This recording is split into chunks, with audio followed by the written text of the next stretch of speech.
Quand il part avec cette idée de resto, enfin, moi, je sais pas, là, quand on le réécoute, il a quand même du mal au début à expliquer. Il dit, ouais, on fera appel à des bénévoles. Enfin, non, il part pas avec l'idée. Il faut rendre la justice à ceux qui lui ont donné l'idée et qui sont complètement anonymes, on ne les connaît pas.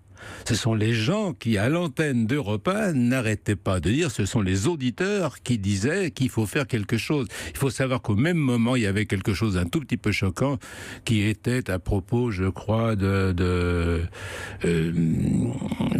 pays... non, pas d'Éthiopie, à côté. Bon. Bref, peu importe. En tout cas, il y avait une énorme campagne qui était partie d'un gigantesque gala qui avait eu lieu en plein air en Grande-Bretagne et qui avait entraîné le reste du monde.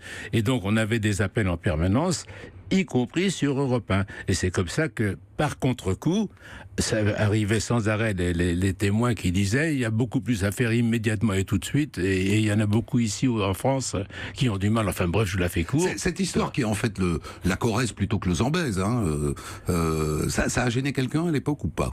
Ah non, pas du tout. Parce que ça a toujours été un sentiment qu'on a toujours prêté à l'extrême droite. Occupez-vous des Français d'abord. Donc ça a gêné personne? Non seulement ça n'a gêné personne, mais il faut dire que Coluche a été extraordinaire aussi pour ça. C'est que ce type s'est révélé tout d'un coup un homme d'une grande charité, si j'ose dire, mais d'une grande authenticité incroyable et d'un dynamisme hallucinant qui faisait que de toute façon, il n'écoutait même pas les critiques, il ne se retournait pas, il allait de l'avant. Quand il disparaissait, c'était pour que ça aille un peu plus vite ailleurs.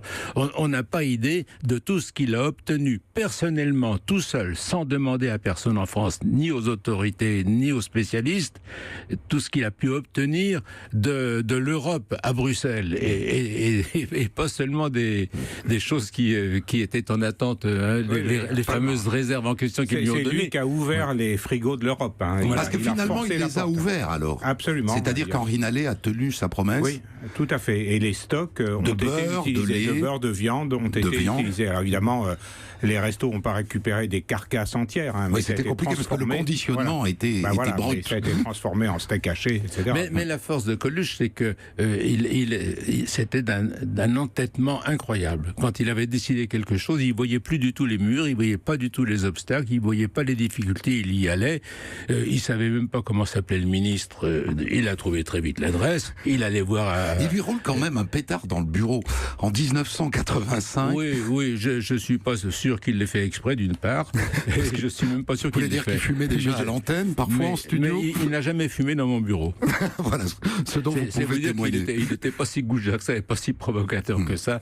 Il avait d'ailleurs suffisamment de mal avec lui-même, finalement. S'il avait quelqu'un qu'il avait du mal à tenir, Coluche, ben c'était Coluche. Alors